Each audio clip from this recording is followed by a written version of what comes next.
नमस्कार प्यारे साथियों, साधि पीएससी एकेडमी के यूट्यूब चैनल में आप सभी प्रतिभागियों का बहुत बहुत स्वागत है। तो स्वागत है आप सभी बच्चों का आज के हमारे महामैराथन सेशन में। तो आज हम लोग इतिहास विषय से संबंधित कुछ महत्वपूर्ण एमसीक्यू प्रश्न देखने वाले हैं। आप लोगों को आंसर बारी बारी से बताना है, ठीक है। तो जो हमारा वीकली चलता है, जैसे कि वीकली हमारा जो टॉपिक होता है ना, उसी से रिलेटेड हम एमसीक्यू सेशन लेकर आते हैं ताकि सैटरडे को हम आप लोगों को रिवीजन करवा सकें। क्योंकि आप जानते हैं कि किसी भी एग्जाम को फाइट करने के लिए रिवीजन अत्यंत इंपॉर्टेंट होता है। जब हम रिवीजन करते हैं तभी हमें चीजें जो है वो रिकॉल हो पाती है, ठीक है, तभी हमसे क्वेश्चन जो है वो बन पाता है। क्योंकि आजकल ट्रेंड जो है वो काफी चेंज हो चुका है, इसके लिए आपको अपडेटेड होना पड़ेगा, ठीक है। चलो सभी बच्चों को good afternoon. Good afternoon. Class start हो गई है। आज ज्योग्राफी की क्लासेस नहीं होगी, है ना। चलिए ओके, चलो सभी बच्चे ध्यान देंगे और यहाँ पे जो क्वेश्चन दिखाई दे रहा है, मतलब स्क्रीन, चलो ध्यान से सुनो। और यहाँ पे जो फर्स्ट क्वेश्चन दिखाई दे रहा है, आपको समझना है कि ये जो क्वेश्चन मैंने दिया है वो कौन से टॉपिक से रिलेटेड है। सबसे पहले तो मुझे आप लोग ये बताइए, ठीक है, ये क्वेश्चन आपको दिखाई दे रहा है, ये हमारे जो हिस्ट्री के कौन से टॉपिक से रिलेटेड है, तो आपको बताना है, ठीक। तो यहाँ पर मैंने क्वेश्चन लिखा हुआ है, निम्न कथनों पर विचार कीजिए, है ना। पट्टा सरकार द्वारा किसान को दिया जाने वाला एक दस्तावेज था। कबूलियत में किसान लगान देने की सहमति देता था, ठीक है। तो आप लोगों को इसके बारे में बताना है, ठीक है। राधे राधे सभी बच्चों को, गुड आफ्टरनून। तो सबसे पहले आप लोग ये कमेंट कीजिए, जो मैंने यहाँ पे पीछे बैकग्राउंड में जो क्वेश्चन दिखाई दे रहा होगा आप लोगों को, ये कौन से टॉपिक से रिलेटेड क्वेश्चन है, सबसे पहले आप लोग ये बताइए। ओके, समझ नहीं आ रहा है, ठीक। चलो तो मैं यहाँ पर बताती हूँ कि ये जो क्वेश्चन मैं आप लोगों को दिखा रही हूँ, ठीक है, ये जो क्वेश्चन है ये शेर शाह सूरी के प्रशासन से संबंधित प्रश्न है। शेर शाह सूरी के प्रशासनिक व्यवस्था से संबंधित प्रश्न है। शेर शाह सूरी के प्रशासनिक व्यवस्था से संबंधित ये प्रश्न जो है आपको दिखाई दे रहा है। तो सबसे पहले आप तो जानते भी हो, पट्टा अभी भी सरकार के द्वारा दिया जाता है। तो उस दौरान भी शेर शाह सूरी के द्वारा किसानों को पट्टा दिया जाता था। पट्टा सरकार के द्वारा किसान को दिया जाने वाला दस्तावेज था, ये बिल्कुल सही है। तो शेर शाह सूरी के द्वारा कौन सा प्रथा लाया गया था, या कबूलियत या पट्टे प्रथा की शुरुआत किसके द्वारा की गई है, ऐसा प्रश्न जो है वो सिंगल लाइनर में पूछा गया है। मैंने इसको स्टेटमेंट में पूछा है, ठीक है। तो कई बच्चे लोग का आंसर जो है बिल्कुल सही आ रहा है ना। तो जिस भी बच्चे का आंसर सी आ रहा होगा उनका आंसर सही है। जैसे कि मैं यहाँ पे बताऊं, है ना, प्रश्न पूछा गया है पट्टा एवं कबूलियत प्रथा की शुरुआत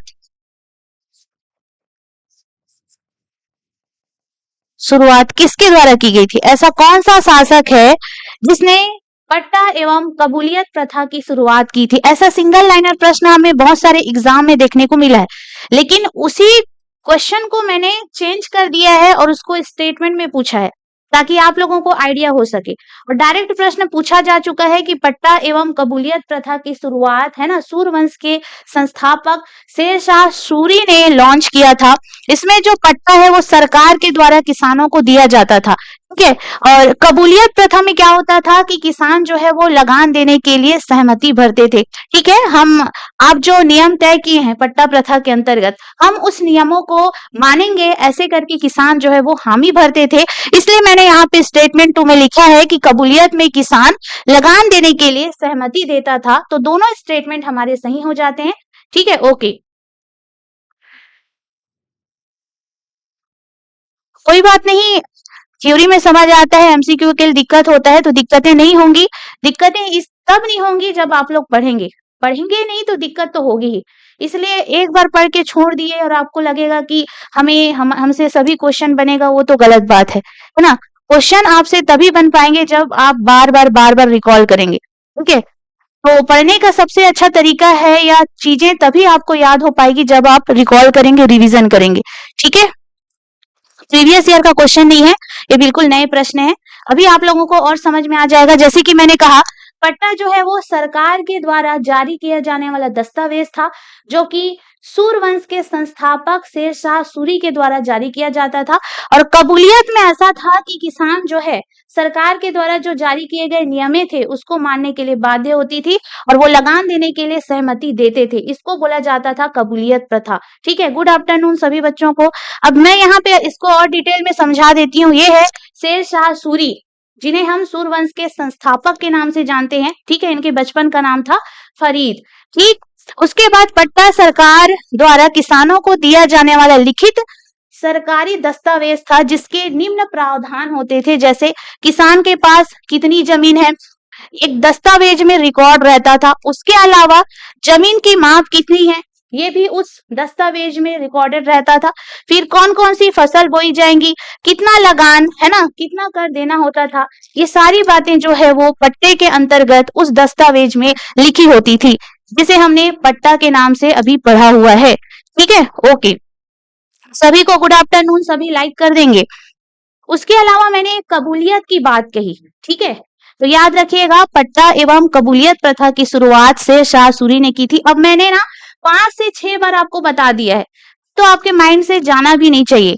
ठीक है, और इसी चीज को मैंने 5 से 6 बार अलग अलग तरीके से आपको बताया हुआ है। कबूलियत प्रथा की बात करती हूँ कि कबूलियत किसान द्वारा दिया गया स्वीकृति पत्र था। इसमें किसान यह मानता था कि वह पट्टे में लिखे गए नियम मानेगा और तय किया गया लगान समय पर जमा करेगा। ठीक है, तो ये किसान प्रमाणित करता था कि पट्टे में लिखे गए जितनी भी बातें हैं उसको किसान मानेगा और तय किया गया लगान जो है वो समय पर जमा करेगा, ऐसा किसान कहता था। अब यहाँ पे सिंगल लाइनर अगर हम बात करें तो पट्टा सरकार का लिखित आदेश होता था और कबूलियत किसान की सहमति होती थी। अभी आप लोगों को समझ में आ गया होगा, पट्टा क्या होता था, सरकार का लिखित आदेश होता था और कबूलियत किसान की सहमति होती थी।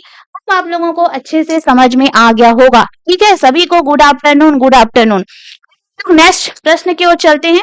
अब आप लोगों को बताना है इसका आंसर क्या होगा। ठीक है, अब मेरे पास आता है सेकेंड क्वेश्चन।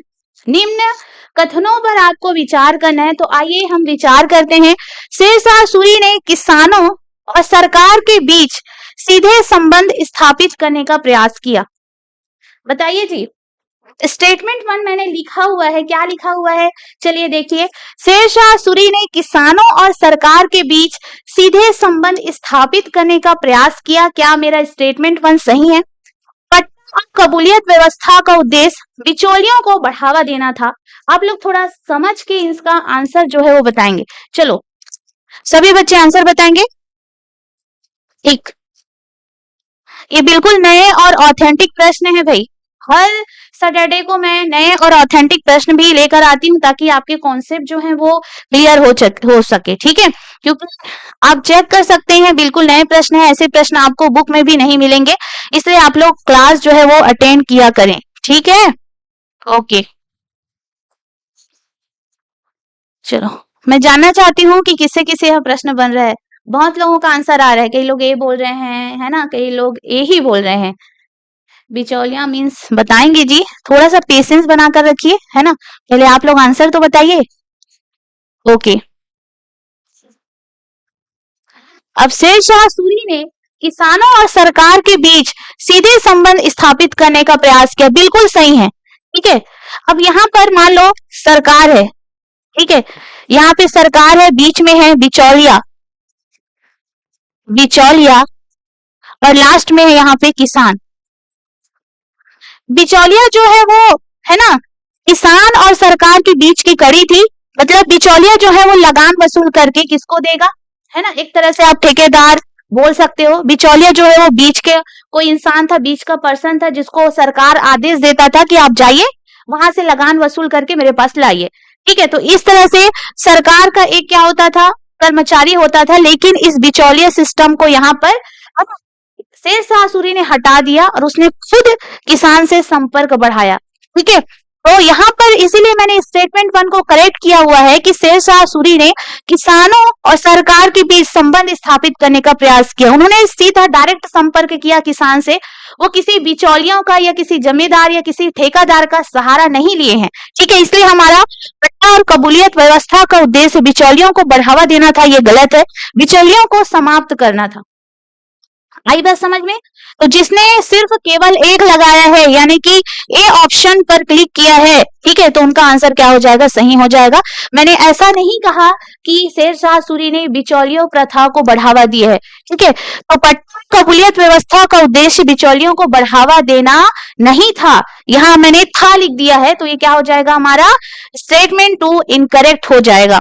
ठीक है, वो बिचौलियों को बढ़ावा नहीं देना चाहते थे, उन्होंने डायरेक्ट किसानों से संपर्क स्थापित किया। ओके, ठीक। तो यहाँ पर लोगों का, आप लोगों का आंसर जो है वो ए हो जाएगा। ठीक है, समझ पा रहे हो? सभी लोग समझ गए? ठीक, चलो, जैसे कि हम यहाँ पे एक एग्जाम्पल देते हैं, देखते हैं। ठीक है, तो इसलिए मैं चीजों को एकदम अच्छे से एक्सप्लेन कर रही हूँ ताकि आप लोगों को समझ में आए भाई, क्योंकि नए क्वेश्चन है और नए क्वेश्चन को आप थोड़े से जल्दी नहीं समझ पाएंगे, इसलिए हम लोग इस तरह से समझेंगे। देखिएगा, और सभी बच्चों का लाइक आना चाहिए। आप लोग वीडियो तो देख लेते हो लेकिन बिना लाइक किए भाग जाते हो भाई, तो ऐसा नहीं होना चाहिए ना। नए क्वेश्चन मिल रहे हैं तो एक बार लाइक कर दीजिए आप लोग। ठीक, चलो, मान लो किसान ने 100 रुपए दिए, लेकिन बिचौलिया क्या करेंगे? सरकार को केवल 70 रुपए पहुंचाएंगे और 30 रुपए खुद के पास रख लेते थे। इसलिए शेरशाह सूरी ने बिचौलियों को हटाकर किसान और सरकार के बीच सीधा संबंध बनाया। ठीक है, तो किसान के बीच में बिचौलिया था, बिचौलिया के बाद सरकार थी, तो इसने क्या किया? बिचौलियों को सीधा खत्म कर दिया और किसान से सरकार ने डायरेक्ट संबंध जो है वो स्थापित किया। तो इस तरह से आपको मालूम होना चाहिए कि इन्होंने बिचौलियों से जो संबंध था उसको हटाकर इन्होंने डायरेक्ट किसानों से संपर्क करना स्टार्ट किया, ताकि बीच में जो बिचौलिया थे वो आधे लगान को खा जाते थे, उसको इन्होंने समाप्त कर दिया था। आखिरकार शेरशाह सूरी ने किसानों से डायरेक्ट संपर्क जो है वो स्थापित किया। ओके, चलो फिर नेक्स्ट प्रश्न की ओर चलते हैं। ठीक है, नेक्स्ट क्वेश्चन आप लोगों के समक्ष नेक्स्ट क्वेश्चन है, शेरशाह सूरी जो कि सूर्यवंश का संस्थापक था, इनका टाइम पीरियड 1540 से 1545 ईस्वी के बीच शेरशाह सूरी जी का टाइम पीरियड था, जो कि सूर्यवंश के संस्थापक थे शेरशाह सूरी। तो उन्होंने जो स्थापत्य कला का निर्माण किया था उससे रिलेटेड यहाँ पे क्वेश्चन नंबर 3 है। तो आइए हम इसे समझने की कोशिश करते हैं कि निम्न कथनों पर विचार कीजिए। किला-ए-कोहना मस्जिद पुराना किला के अंदर स्थित है, और ये जो पुराना किला है आपको दिल्ली में देखने को मिलेगा। आपको ये जो पुराना किला है ये आपको नई दिल्ली में देखने को मिलेगा, और नई दिल्ली के पुराना किला के अंदर ही है ना शेरशाह सूरी जी ने किला-ए-कोहना मस्जिद का निर्माण करवाया था। उसके अलावा अगर मैं स्टेटमेंट 2 की बात करूं तो इसका निर्माण अकबर ने करवाया था। बिल्कुल गलत है भाई, मैंने तो अभी कहा ना कि किला-ए-कोहना मस्जिद जो कि पुराना किला दिल्ली के अंदर स्थित है, इसका निर्माण शेरशाह सूरी ने करवाया था। तो अकबर कहां से आ जाएंगे? है ना, अकबर कहां से आ जाएंगे? आपको अपनी प्रेजेंस ऑफ माइंड का इस्तेमाल करना पड़ेगा, क्योंकि ऐसे क्वेश्चन ही मैंने लिए हुए हैं। तो ध्यान दीजिएगा, यहाँ तो अकबर आएंगे ही नहीं आएंगे। ठीक है, तो इस तरह से थोड़ा आपको सोच विचार करके क्वेश्चन का आंसर लगाना है। हम एग्जाम में भी ऐसी ही गलती करते हैं, लेकिन हमें एग्जाम में ऐसी गलतियां नहीं करनी है। ठीक है, तो यहाँ पर हमारा जो स्टेटमेंट 2 है वो टोटली रॉन्ग हो जाता है, क्योंकि इसका निर्माण सम्राट अकबर ने नहीं किया है, जबकि सूर्यवंश का संस्थापक है शेरशाह सूरी, इन्होंने किला-ए-कोहना मस्जिद का निर्माण किया है। ठीक है, जो कि पुराना किला दिल्ली के अंदर आपको देखने को मिलता है। ठीक है, ओके, ठीक ठीक ठीक ठीक चलो, तो साथ ही साथ आपको कमेंट बॉक्स में कमेंट करके बताना है कि शेरशाह सूरी ने कौन कौन से स्थापत्य का निर्माण करवाया है। ठीक है, तो मैंने बताया था शेरशाह सूरी ने है ना किला-ए-कोहना मस्जिद का निर्माण करवाया है, रोहतासगढ़ के किले का निर्माण करवाया है, शेर मंडल का निर्माण करवाया है। इन्होंने अपना मकबरा निर्माण जो है वो स्टार्ट करवाया था, लेकिन है ना मकबरा निर्मित नहीं हो पाया था, उससे पहले ही शेरशाह सूरी की मृत्यु हो जाती है। तो इसके मकबरे को पूरा करवाया था इसका बेटा इस्लाम शाह सूरी। ओके, तो याद रखिएगा शेरशाह सूरी का मकबरा कहाँ स्थित है। कई बार से क्वेश्चन पूछा गया है। शेरशाह सूरी का मकबरा एक जलाशय के अंदर है ना, विशाल जलाशय के अंदर स्थित है। ठीक है, तो सासाराम बिहार में स्थित है, याद रखिएगा। तो यहाँ पर आपका आंसर आ जाएगा, केवल एक सही हो जाएगा। ठीक है, बातें समझ में आई कि नहीं आई? ओके, नहीं होगा जी, है ना। अगर ज्योग्राफी की क्लासेस होती तो परीक्षित सर की क्लास पहले होती मेरे से। ओके, चलिए फिर क्वेश्चन नंबर 4 की ओर चलते हैं। ठीक ठीक। तो यहाँ पर आप देख सकते हैं ये है किला ए कूना मस्जिद, जो कि पुराना किला दिल्ली के अंदर स्थित है ना। पुराना किला दिल्ली में है और उसी में ही स्थित है किला ए कूना मस्जिद, जिसका निर्माण सूर्यवंश के संस्थापक शेरशाह सूरी ने किया था।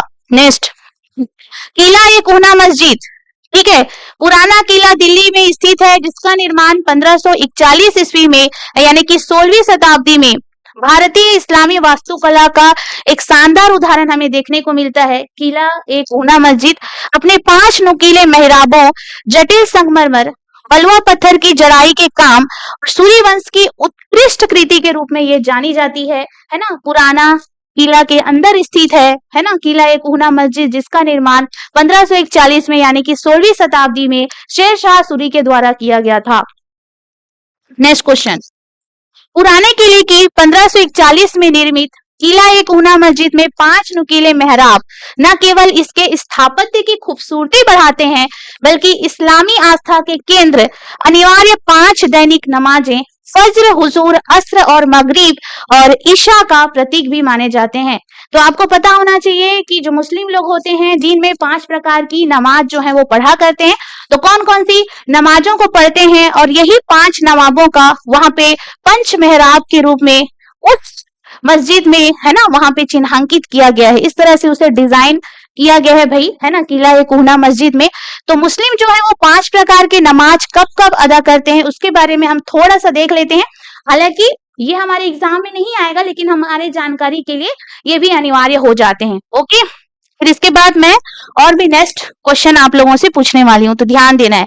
तो फज्र होता है, भोर की नमाज होती है, इस सृष्टि और जागरण का प्रतीक होता है। हम अपने आप को जागृत करते हैं इस नमाज के द्वारा। तो सबसे फर्स्ट इनके द्वारा जो नमाज पढ़ी जाती है उसे हम फज्र या भोर की नमाज के नाम से जानते हैं। उसके बाद अगर मैं सेकेंड बात करूं तो सेकेंड होता है जुहर, जिसे हम दोपहर की नमाज बोलते हैं।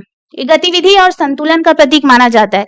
अगर हम यहाँ पे अस्र की बात करें तो देर, दोपहर की नमाज होती है, धैर्य और दृढ़ता का प्रतीक माना जाता है। उसके अलावा अगर हम मगरिब की बात करें तो सूर्यास्त की नमाज होती है, जो कि वापसी और अल्लाह का आभार व्यक्त किया जाता है। ठीक है, दिन भर जो हमने कार्य किया है, सही काम किया है, गलत काम किया है, ठीक है, या हमारी जो दिनचर्या है बहुत अच्छी गई है, तो उसके लिए हम अल्लाह का धन्यवाद अर्पित करते हैं। ठीक, उसके अलावा ईशा, ये रात की नमाज होती है, विश्राम और निकटता, है ना। तो हम रात में विश्राम करने से पहले रात की नमाज अदा करते हैं और है ना अल्लाह से निकटता का संबंध जो है वो महसूस करते हैं, और है ना हम क्या करते हैं कि विश्राम करने लग जाते हैं फिर। तो ये इस प्रकार की नमाज जो है वो मुस्लिम अदा करते हैं, और ये उनकी मेहराबों में 5 प्रकार के मेहराबों में शो किया गया है इस किला ए कूना मस्जिद में। ओके, नेक्स्ट, अब ये आपको दिखाई दे रहा है, ये है स्तूप। स्तूप से रिलेटेड मेरे पास क्वेश्चन है लास्ट में, है ना, सबसे लास्ट में क्वेश्चन है, इसलिए मैं आप लोगों को स्तूप की संरचना को दिखा रही हूँ कि इस टाइप से स्तूप की संरचना होती है। अगर मैं स्तूप शब्द की मीनिंग की बात करूं तो स्तूप शब्द का मीनिंग होता है ढेर। ठीक है, वस्तुओं का ढेर, ढेर होता है इसका अर्थ। और ये जो आपको दिखाई दे रहा है ये सांची का स्तूप है। लास्ट में स्तूप से रिलेटेड भी कुछ क्वेश्चंस हैं, इसलिए मैं आप लोगों को स्तूप की तस्वीर जो है वो दिखा रही हूँ ताकि आप लोग लास्ट में समझ पाए। ठीक है, उसके अलावा अगर हम यहाँ पे बात करें तो इस टाइप से होती है स्तूप, और ये जो होता है इसे हर्मिका कहा जाता है। ये जो होता है इसे हर्मिका कहा जाता है, और इसी में अवशेषों को रखा जाता है। ठीक है, बौद्ध भिक्षुओं के अवशेषों को रखा जाता है। ये है भरहुत स्तूप। ठीक है, भरहित स्तूप जो कि सारनाथ में स्थित है। अब उसके अलावा आप देख सकते हैं ये है ना बांग्लादेश। ये जो दिखाई दे रहा है आपको बांग्लादेश दिखाई दे रहा है, बांग्लादेश। बांग्लादेश में आपको याद करना है चटगांव। बांग्लादेश में आपको याद करना है चटगांव, या सोनार गांव भी किसी किसी बुक में हमें लिखा देखने को मिलता है, या सोनार गांव भी लिखा रहता है। ठीक है, सोनार गांव भी लिखा रहता है। वहां से काबुल तक एक सड़क जाती थी, जिसे हम लोग शेरशाह सूरी के टाइम पीरियड में सड़क ए आजम के नाम से जानते हैं। बांग्लादेश के चटगांव से, है ना, काबुल तक एक सड़क जाती थी, जिसे हम शेर शाह सूरी के टाइम पीरियड में इसे सड़क ए आजम के नाम से जानते हैं, है ना। और यही सड़क ए आजम को बाद में जब अंग्रेज आए तो इसका नाम ग्रांड ट्रंक, ठीक है, रोड कर दिए थे इसका नाम, ठीक है। तो सड़क ए आजम का नाम अंग्रेजों के टाइम में इसे ग्रांड ट्रंक रोड कर दिया गया था। और कई बार से अभी हमारे एग्जाम में क्वेश्चन पूछा जाता है तो ये नहीं पूछा जाता कि सड़क ए आजम का निर्माण किसने करवाया था, तो ये पूछा जाता है कि ग्रांड ट्रंक रोड का निर्माण किसने करवाया था, करवाया था ऐसा पूछा जाता है, लेकिन सड़क ए आजम का नाम नहीं लिखा रहता। तो आप लोग थोड़ा सा याद रखिएगा। और आंसर में हम लोग लेते हैं शेर शाह सूरी, ठीक है, जो कि यहाँ पे बांग्लादेश के सोनार गांव या चटगांव से लेकर, है ना, कहाँ तक जाती है, ये काबुल तक जाती है। और अगर मैं बात करूं तो सबसे पहले इस रोड का निर्माण, है ना, किसने करवाया था, तो सबसे पहले अगर हम बात करें तो इसका निर्माण चंद्रगुप्त मौर्य के द्वारा किया गया था। चंद्रगुप्त मौर्य के द्वारा किया गया था, जिसे उस दौरान उत्तरा पथ के नाम से जाना जाता था, जिसे उस दौरान उत्तरा पथ के नाम से जाना जाता था। लेकिन ये उतना सुसज्जित नहीं था, ना ही सुनियोजित तरीके से था। इसे अच्छे से डेवलपमेंट किया था शेर शाह सूरी ने, और इसका नाम रख दिया था सड़क ए आजम। बाद में जब अंग्रेज आए तो उन्होंने इसका नाम चेंज करके ग्रांड ट्रंक रोड जो है वो कर दिया था। तो मेरे ख्याल से सभी को समझ में आ गया होगा, और इससे रिलेटेड क्वेश्चन जो है हमारे एग्जाम में कई बार से पूछे गए हैं, ठीक है। तो मेरे ख्याल से आपको समझ में आ गया होगा सभी बच्चों को। ओके ओके, ठीक ठीक, समझ में आया कि नहीं आया जी, आ गया ना, ठीक, ओके। तो चंद्रगुप्त मौर्य के टाइम पीरियड में इसे उत्तरापथ कहा जाता था, शेर शाह सूरी के टाइम पीरियड में इसे सड़क ए आजम कहा जाता था, और अंग्रेजों ने इसका नाम चेंज करके ग्रांड ट्रंक रोड जो है वो कर दिया था, ठीक। चलिए फिर नेक्स्ट क्वेश्चन की ओर चलते हैं। अब यहाँ पर मैं बताती हूँ पहले, है ना, पुराना नाम था इसका नेशनल हाईवे 2, और इसी रोड में अगर हम बात करें तो यह सड़क कोलकाता से दिल्ली तक जाती है, वाराणसी, प्रयागराज और कानपुर जैसे शहरों से होकर गुजरती है। और NH-44 इसका पुराना नाम है NH नेशनल हाईवे 1।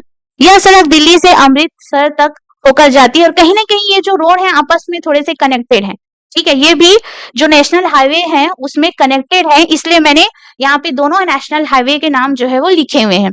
तो याद रखिएगा, भारत में लगभग इसकी लंबाई, यानी कि जो बांग्लादेश से, है ना, अफगानिस्तान तक जा रही है ना, सड़क ए आजम, उसकी लंबाई भारत में 2500 किलोमीटर है, जो कि कोलकाता से अमृतसर तक है, ठीक है, कोलकाता से अमृतसर तक है। भारत में ग्रांड ट्रंक रोड की लंबाई 2500 किलोमीटर है, लेकिन पूरी अंतरराष्ट्रीय लंबाई की बात करें जो कि बांग्लादेश से, है ना, अफगानिस्तान तक जा रही है, इसकी टोटल लंबाई 3655 किलोमीटर है। तो याद रखिएगा, ठीक है। तो बांग्लादेश से अफगानिस्तान तक जा रही ग्रांड ट्रंक रोड की जो लंबाई है, उसकी टोटल लेंथ की अगर मैं बात करूं तो 3655 किलोमीटर है। तो आप लोगों को क्लियर हो गया होगा मेरे ख्याल से, ठीक है, क्लियर हुआ। अब हम लोग चले आगे कि नहीं चले,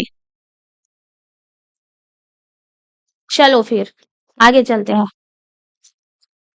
अब आप सभी बच्चों को ध्यान देना है, सहायक शिक्षक भर्ती, ठीक है, साथ ही PSC एकेडमी में सहायक शिक्षक भर्ती की नई बैच जो है वो प्रारंभ हो चुकी है, जिसमें आपको ऑनलाइन ऑफलाइन क्लासेस की सुविधा जो है वो देखने को मिलेगी। विषय विशेषज्ञों के द्वारा अध्ययन किया जाएगा, साथ ही साथ आपको लाइव प्लस रिकॉर्डेड क्लासेस भी आपको देखने को मिलेगी। रिवीजन सेशन ही तो चल रहा है ना, हम लोग महामैराथन के माध्यम से क्या साबित करना चाह रहे हैं, जो हम लोग वीकली जो पढ़ा रहे हैं, है ना, उसी टॉपिक में से क्वेश्चन लेकर आते हैं ताकि आपका जो है वो रिवीजन हो सके, ठीक है। तो हम लोग ये जो महामैराथन सेशन ला रहे हैं आपके रिवीजन के लिए ला रहे हैं, ठीक है, ध्यान दीजिएगा। नेक्स्ट क्वेश्चन, यहाँ पे शिक्षक एवं सहायक शिक्षक भर्ती, शिक्षक भर्ती देख सकते हैं, इसकी नई बैचेस जो है वो साथ PSC एकेडमी में प्रारंभ हो चुकी है। तो ऐसे बच्चे जो अभी तक शिक्षक भर्ती की तैयारी जो है वो स्टार्ट नहीं किए हैं, वो भी हमसे जुड़कर, है ना, शिक्षक भर्ती की शानदार तैयारी जो है वो आप कर सकते हैं, ठीक है। हमारे यहाँ के जो शिक्षक हैं वो काफी अच्छे से पढ़ाते भी हैं और रिवीजन भी करवाते हैं भाई, तो ध्यान देना है सभी को, ठीक है। और आप लोगों की जो भी मांगे रहती है, डिमांड रहती है, उसको पूरी करने का भी प्रयास करते हैं, ठीक है। बार बार हमारे यहाँ के साहू सर जी हैं वो व्यापम ऑफिस जा रहे हैं, है ना, CGPSC में जा रहे हैं, तभी तो आप लोगों का भी मेंस का डेट भी बढ़ चुका है। तो सर गए हैं वहां पे, है ना, कितना रिक्वेस्ट किए हैं, सब नेता मंत्रियों से जा जाके मिले हैं, तभी आप लोगों का भी जो मेंस का डेट है वो एक्सटेंड हो गया है। नहीं तो मेंस का जो एग्जाम था वो मई में ही होने वाला था, आप सभी को ज्ञात होगा। ठीक है, तो अब जून में होगा भाई, तो आप लोग निश्चिंत हो जाइए और अच्छे से पढ़ाई कीजिए। तो इस तरह से, है ना, हमारे यहाँ कार्य किया जाता है भाई। तो आप देख सकते हैं, देख के सोच समझ के आप यहाँ पे ले सकते हैं। ठीक है, ओके, चलो अब यहाँ पर आप देख सकते हैं, निम्न कथनों पर विचार कीजिए। तो हमारे पास नेक्स्ट क्वेश्चन आ गया है। नेक्स्ट क्वेश्चन क्या बोल रहा है कि बहार खां लोहानी ने शेर खां को अपने पुत्र जलाल खां का संरक्षक नियुक्त किया था। ध्यान से सुनिएगा इस क्वेश्चन को। शेर खां का वास्तविक नाम फरीद खां था। शेर का शिकार करने के कारण उसे शेर खां की उपाधि मिली थी। मैं आप लोगों को शेर खां के बारे में पूरा यहाँ पे थ्योरी समझा रही हूँ, उसके बाद आप लोग इस क्वेश्चन का आंसर मुझे बताइएगा। ठीक है, तो चलिए मैं शेर खां के बारे में पूरा आपको डिटेल समझा दे रही हूँ ताकि आप लोग मुझे बताएंगे। शेर शाह सूरी, अगर मैं शेर शाह सूरी की बात करूं, शेर शाह सूरी का जो टाइम पीरियड है 1540 से 1545 ईस्वी इसका टाइम पीरियड है। ठीक, अगर मैं शेर शाह सूरी के बारे में बात करूं तो शेर शाह सूरी का, ठीक है, शेर शाह सूरी का जो स्थान है, इसका शिक्षा केंद्र था, ये जौनपुर था। जौनपुर बिहार में स्थित है। जौनपुर कहाँ है? बिहार में स्थित है। और इसके पिता की 4 पत्नियां थी, 4 पत्नियां थी। और इसके जो भाई थे, शेर शाह सूरी के जो भाई थे वो 8 थे, भाई थे 8 थे। तो पारिवारिक विवाद के कारण, पारिवारिक विवाद के कारण शेर शाह सूरी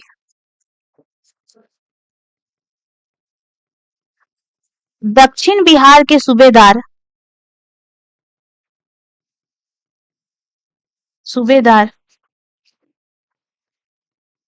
बहार खां लोहानी के यहाँ,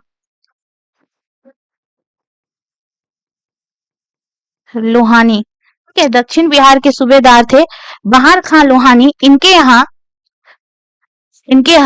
इनके पुत्र जलाल खां के संरक्षक के तौर पर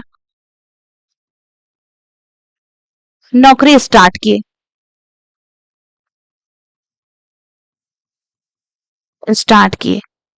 ठीक है, पहले इस शेर शाह सूरी का नाम था फरीद खां।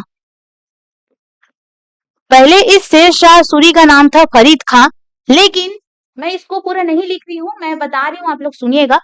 पहले इसके बचपन का नाम था फरीद खां, लेकिन फरीद ने शेर को तलवार के एक ही वार से मार गिराया था जब वो, है ना, दक्षिण बिहार के सूबेदार बहार खां लोहानी के साथ, है ना, शिकार में गए थे। तो उन्होंने क्या किया कि एक ही तलवार के एक ही वार से शेर को मार गिराया, जिसकी वजह से बहार खां लोहानी ने शेर शाह सूरी को शेर खां की उपाधि दी। अब वो फरीद खां नहीं रह गए थे, वो बन गए थे शेर खां। और ये किसका सूबेदार था? बहार खां लोहानी। बहार खां लोहानी जो है वो लोदियों का सूबेदार था, लोदी वंश का सूबेदार था भाई, लोदी वंश का सूबेदार था बहार खां लोहानी। अब बहार खां लोहानी जो है वो लोदी वंश का सूबेदार है। अब यहाँ पे, है ना, जो बाबर है, बाबर जो है वो लोदी वंश का अंत कर चुके हैं। तो अब ये जो बहार खां लोहानी है अपने आप को स्वतंत्र शासक घोषित करेगा। बहार खां लोहानी जो है अपने आप को स्वतंत्र शासक घोषित करेगा और मोहम्मद शाह के नाम से, ठीक है, याद रखिएगा, मोहम्मद शाह के नाम से दक्षिण बिहार का स्वतंत्र शासक अपने आप को घोषित कर लिया। दक्षिण बिहार का स्वतंत्र शासक अपने आप को घोषित कर लिया, क्योंकि कहीं ना कहीं लोदी वंश का अंत हो चुका है और लोदी वंश के अंडर में रहकर उन्होंने सूबेदार का कार्य कर रहा था।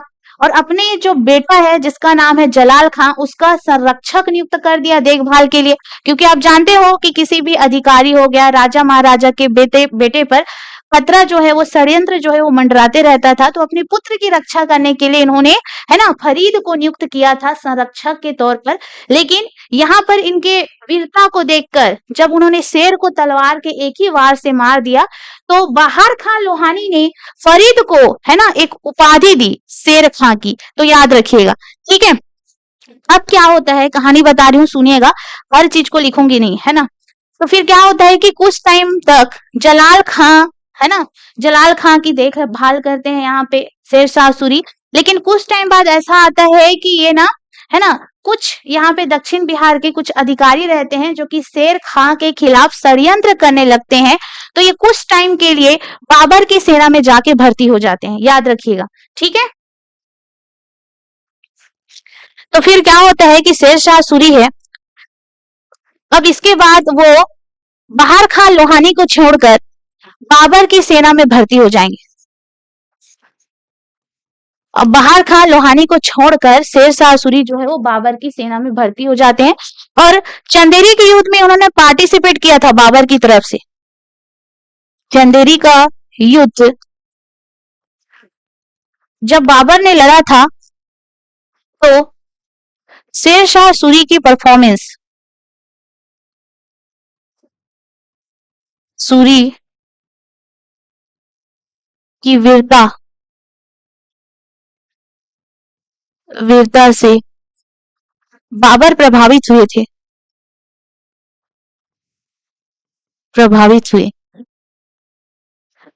अब चंदेरी का युद्ध किसके किसके बीच में हुआ था ये भी हम देख लेते हैं भाई। तो याद रखिएगा चंदेरी का युद्ध जो है वो बाबर वर्सेस बाबर और मेदिनी राय के बीच में हुआ था। मेदिनी राय, ठीक है, जिसमें आप जानते हैं कि बाबर की जीत हुई थी। बाबर की जीत हुई थी। तो याद रखिएगा चंदेरी का युद्ध कब हुआ था? 29 जनवरी 1528 को चंदेरी का युद्ध हुआ था। ठीक है, यहां तक सभी को समझ में आ गया होगा। ओके, तो यहां तक सभी को समझ में आ गया होगा भाई। और अगर मैं बात करूं चंदेरी, चंदेरी नामक स्थान है मध्य प्रदेश में। चंदेरी नामक स्थान है मध्य प्रदेश में। चंदेरी नामक स्थान जो है वो मध्य प्रदेश में स्थित है, इसको आप लोग याद करेंगे। अब मैं नेक्स्ट कहानी बता रही हूँ। अब मैं कहानी के तीसरे स्टेप में जा रही हूँ। दूसरे स्टेप में तो ये बाबर की सेना ज्वाइन कर लिए और बाबर की तरफ से इन्होंने लड़ाई लड़ी और इस युद्ध में भी बाबर जो है वो जीत जाते हैं। 1528 को चंदेरी के युद्ध में मेदिनी राय को हरा देते हैं। ये हमारा दूसरा स्टेप हुआ।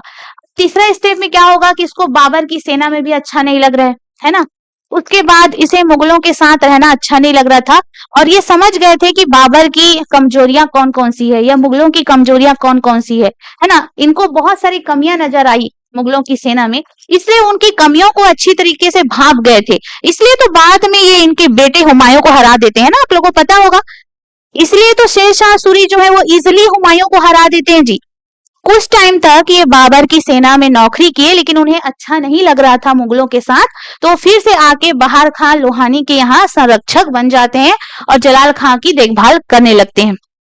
ठीक है, तो कुछ टाइम बाद क्या होगा कि जो दक्षिण बिहार का जो शासक है जिसका नाम है बहार खान लोहानी, उसकी मृत्यु हो जाती है। तो ये क्या करेगा, उसकी जो विधवा है जिसका नाम है दूदू बेगम, ठीक है, तो बहार खान लोहानी की जो वाइफ रहती है उसके साथ शादी कर लेते हैं और स्वयं को शासक घोषित कर देते हैं दक्षिण बिहार का। तो याद रखिएगा कि बहार खान लोहानी के बाद है ना वो वहां का उनकी विधवा से शादी कर लेते हैं और खुद दक्षिण बिहार का शासक अपने आप को घोषित कर देते हैं। और यह सब देखकर जो जलाल खां है वो बंगाल भाग जाता है कि यहाँ पे शेरशाह सूरी ने मेरी मम्मी के साथ शादी कर लिया है। तो ये सब देखकर वो कहाँ भाग जाता है, बंगाल भाग जाता है और इस तरह से पूरा अब दक्षिण बिहार का एक स्वतंत्र शासक बन जाता है शेरशाह सूरी। तो इस कहानी को आप लोग थोड़ा सा ध्यान देंगे। अब चलिए फिर हम लोग क्वेश्चन सॉल्व करते हैं।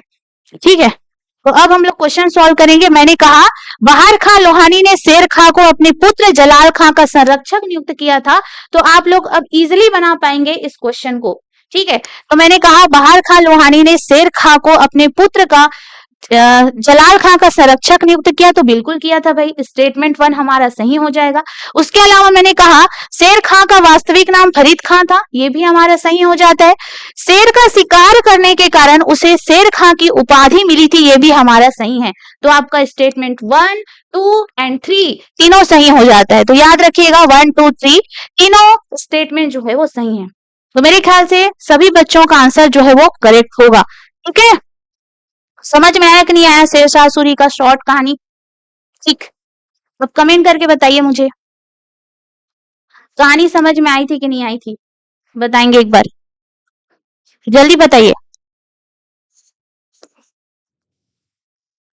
बताइए ना। ठीक, चलो बताओ, जल्दी कमेंट करो, बताइए ना जी। ठीक, ओके ओके, ठीक, करिश्मा, सरिता, मोना, ऋषि, रोशनी, बबली। ठीक, चलो अब नेक्स्ट क्वेश्चन की ओर चलते हैं। क्वेश्चन नंबर 2, निम्न में से कौन सा सही है, कौन सा कथन सही है? बहार खान लोहानी ने स्वयं को दिल्ली का शासक घोषित किया, गलत है जी। उन्होंने तो स्वयं को दक्षिण बिहार का शासक घोषित किया था ना, तो कहां से दिल्ली आ जाएगा? विकल्प नंबर ए गलत है। ठीक, बहार खान लोहानी ने मोहम्मद शाह की उपाधि धारण की है, सही है। शेर खान ने हुमायूं की सेना में सेवा की है, गलत है। शेर खान ने बाबर की सेना में सेवा की थी। शेर खान ने पानीपत के प्रथम युद्ध में भाग लिया। शेर खान ने चंदेरी के युद्ध में भाग लिया था। चंदेरी का युद्ध हुआ था 29 जनवरी 1528 को। चंदेरी का युद्ध हुआ था 29 जनवरी 1528 को। तो इस तरह से आपको याद करना है। तो यहाँ पे आपका कौन सा विकल्प सही हो जाएगा? हमारा विकल्प नंबर बी सही हो जाएगा, क्योंकि बहार खान लोहानी ने जब दक्षिण बिहार का, है ना, सूबेदार वो था, लेकिन लोधी वंश की, है ना, पराजय के पश्चात ये अपने आप को दक्षिण बिहार का स्वतंत्र शासक घोषित कर देता है और मोहम्मद शाह के नाम से वो, है ना, गद्दी पर बैठता है दक्षिण बिहार में। तो आपका विकल्प नंबर बी जो है वो सही आंसर हो जाएगा। बात समझ में आई? ओके, ठीक ठीक, चलिए फिर सभी बच्चों का आंसर सही है। चलिए फिर हम लोग नेक्स्ट क्वेश्चन की ओर आगे बढ़ते हैं। ठीक, ओके ओके। अब क्वेश्चन नंबर 3 की अगर हम बात करें तो लोहानी सरदारों के षड्यंत्र के कारण शेरशाह सूरी को बिहार छोड़ना पड़ा। अभी जस्ट मैंने बताया था कि जब शेरशाह सूरी ने नौकरी ज्वाइन की, कुछ लोहानी सरदारों ने शेरशाह के खिलाफ षड्यंत्र किया, फिर वो उसने क्या किया कि बाबर की सेना को ज्वाइन कर लिया। तो ये हमारा स्टेटमेंट 1 तो बिल्कुल करेक्ट है। उसके अलावा मैंने क्या कहा कि इसके बाद वह बाबर की सेना में शामिल हो गया, ये भी सही है। उसने खानवा के युद्ध में बाबर की ओर से युद्ध किया, तो मैंने अभी बताया कि उसने चंदेरी के युद्ध में बाबर की तरफ से युद्ध किया और 29 जनवरी 1528 को चंदेरी का युद्ध हुआ था। और चंदेरी नामक स्थान कहां पर है? चंदेरी नामक स्थान आपके मध्य प्रदेश में है। ठीक है, और मेदिनी राय के साथ बाबर ने युद्ध किया था और इस युद्ध में बाबर की जो है वो जीत हुई थी। ठीक है, तो याद रखना है सभी को। अब हमारे पास आंसर क्या हो जाएगा भाई? लोहानी सरदारों के षड्यंत्र के कारण शेरशाह सूरी को बिहार छोड़ना पड़ा, इसके बाद वह बाबर की सेना में शामिल हो गया, ये भी सही है। तो आपका केवल 1 और 2 आंसर जो है वो सही हो जाता है। अब नेक्स्ट क्वेश्चन की ओर आगे बढ़ते हैं हम। नेक्स्ट क्वेश्चन आगे बढ़ने से पहले हम देख सकते हैं कि हमारे साथ पीएससी एकेडमी में विजय बैच यानी कि सीजी व्यापम बैच अभी स्टार्ट हो चुकी है, जो कि फाउंडेशन बैच है, आप देख सकते हैं। ठीक है, उसके अलावा इसमें कौन कौन से एग्जाम्स की तैयारी करवाई जाएगी? तो सब इंस्पेक्टर, मंडी उप निरीक्षक, सहायक ग्रेड 3, फूड इंस्पेक्टर, महिला सुपरवाइजर, प्रयोगशाला सहायक, वन निरीक्षक, राजस्व निरीक्षक इत्यादि सारे जो एग्जाम आपको दिखाई दे रहे हैं, तो इसकी तैयारी सीजी व्यापम बैच के तहत करवाई जाएगी। तो ऐसे बच्चे जो सीजी व्यापम को लेकर तैयारी कर रहे होंगे, है ना, या फोकस्ड होंगे कि मुझे सीजी व्यापम की तैयारी करनी है, तो आप इस बैच को ज्वाइन कर सकते हैं और इस बैच का नाम है विजय बैच। ठीक, चलिए फिर नेक्स्ट क्वेश्चन की ओर आगे बढ़ते हैं। तो यहाँ पे क्वेश्चन नंबर 4 की अगर हम बात करें तो क्वेश्चन नंबर 4 में लिखा गया है कि सलीम का मुख्य शिक्षक अब्दुल रहीम खाने खाना था। जहांगीर अरबी और फारसी भाषा का विद्वान था। मैंने यहाँ पे स्टेटमेंट में क्वेश्चन लिखे हुए हैं, आपको ये जो कूट देखकर सही आंसर बताना है। ठीक है, ये जो नीचे दिखाई दे रहा है ये कूट है। तो सबसे पहले मैं आपको जहांगीर के बारे में बताना चाहूंगी कि जहांगीर कौन था। तो जहांगीर के बारे में मैं डिटेल में बता देती हूँ ताकि आप लोग आंसर तुरंत लगा पाए। ओके, चलिए। तो अगर मैं जहांगीर के बारे में बात करूं तो मुगल शासक जहांगीर,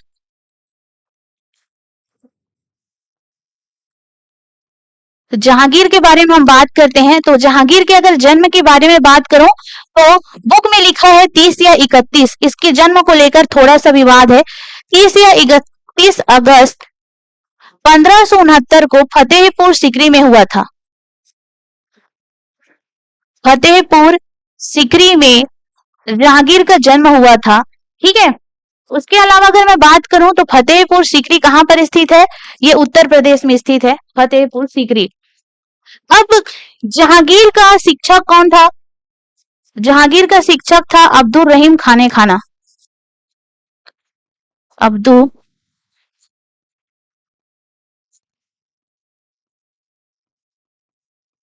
अब्दुल रहीम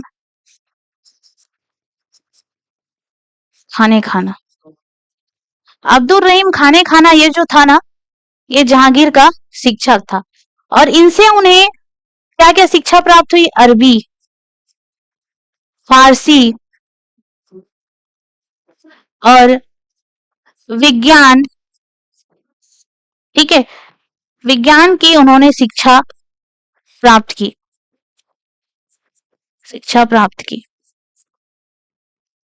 ये हो गया हमारा सेकंड स्टेप। थर्ड स्टेप की बात करूं तो वह अरबी एवं फारसी भाषा का विद्वान था। अरबी एवं फारसी भाषा का विद्वान था। जहांगीर एक चित्रकार था।